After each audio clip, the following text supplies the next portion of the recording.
Ciao, sono Giacomo Anselmi e oggi tratteremo del suono di The Edge Sound.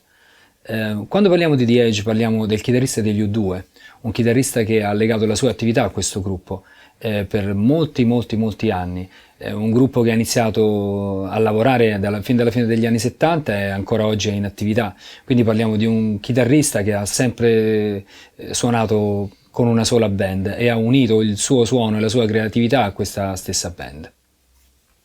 The Edge è un chitarrista essenzialmente ritmico, un chitarrista che si è messo sempre al servizio della canzone e ha curato ogni minimo dettaglio degli arrangiamenti delle canzoni degli U2. La principale caratteristica di The Edge è sicuramente l'uso del delay. The Edge è da considerare un innovatore perché utilizzando il delay come strumento ha posto fine praticamente nella chitarra moderna all'uso del delay o di qualsiasi tipo di effetto come colore per quanto riguarda il suono. Invece il delay con The Edge diventa il vero e proprio strumento con il quale costruire una parte e costruire un riff, spesso riff di canzoni famose. Dopo questa breve introduzione sulla figura di The Edge, andiamo ad ascoltare alcuni dei suoi brani, alcuni dei suoi suoni, grazie anche alla collaborazione di Pierangelo Mezzabarba della Masotti Guitar Devices. Benvenuti in questa nuova serie di video di Music Off. Io sono Pierangelo Mezzabarba della Masotti Guitar Devices e vi guiderò insieme a Giacomo Anselmi alla scoperta di uno dei più grandi chitarristi della storia del rock, The Edge. La particolarità di The Edge è costruire attraverso l'uso della tecnologia e quindi degli strumenti musicali la musica vera e propria. The Edge è un chitarrista sicuramente non dotatissimo dal punto di vista tecnico, molto più dal punto di vista tecnologico, puramente tecnologico, e ovviamente ha fatto di questo la sua dote principale. In realtà l'ha affinata nel tempo anche grazie a personaggi che ha visto a fianco a lui come Brian Eno, e ha reso questa sua dote la sua caratteristica principale. Oggi come oggi The Edge è sicuramente uno dei chitarristi più importanti del panorama pop rock di sempre. Da lui si deve passare per studiare bene come si fa musica oggi.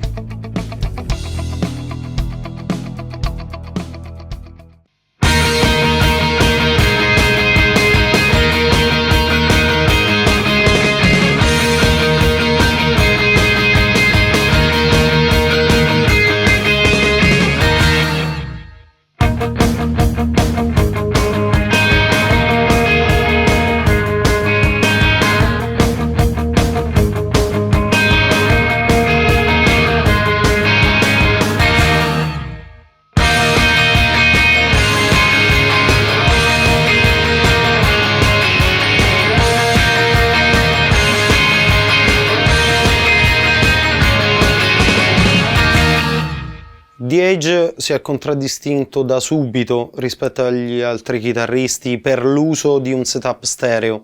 Ha sempre utilizzato due Vox AC30, semplicemente facendo o creando comunque uno splitting attraverso una BY splitter della Morley. Dal Morley passava poi sulla linea left ad un compressore con un memory man settato con un determinato tempo di ritardo, e nell'altra linea direttamente al memory man della Electro Harmonix, un delay modulato bellissimo con un altro tempo di ritardo, creando così una specie di pump pot di allargamento sonoro tra i due Vox. Diamo quindi un'occhiata al diagramma che ci renderà semplicissimo il setup utilizzato da The Edge nel periodo di October 1982.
In Pride sicuramente nella prima parte, la parte introduttiva, troviamo gli armonici fra i più famosi della storia del rock, senz'altro.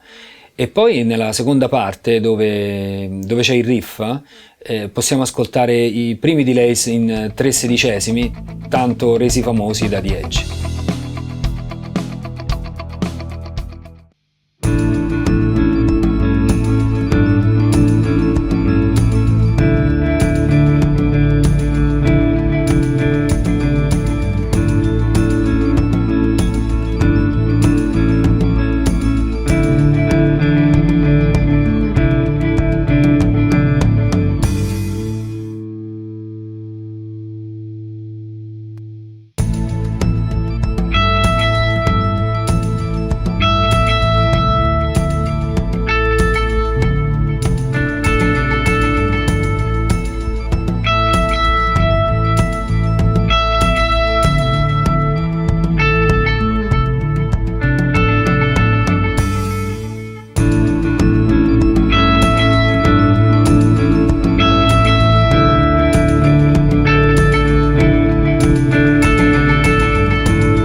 Bad è un brano particolarmente intimo, è un brano che come spesso diciamo fra di noi regge soltanto con chitarra e voce.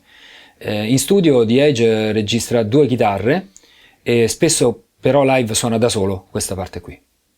Negli anni il setup di The Edge si è sicuramente ampliato, anche per far fronte al grandissimo numero di suoni richiamabili, dato che lui era il fulcro, il magma sonoro della band. Ha portato quindi con sé un setup complessissimo che vedremo nello specifico nel diagramma.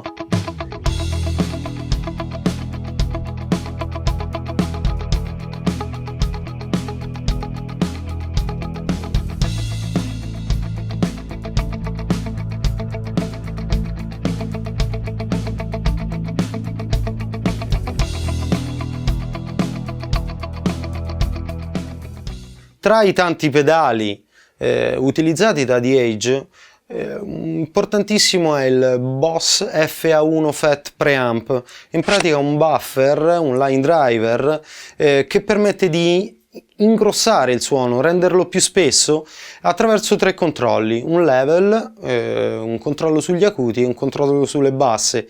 È uno dei piccoli segreti del sound di The Edge.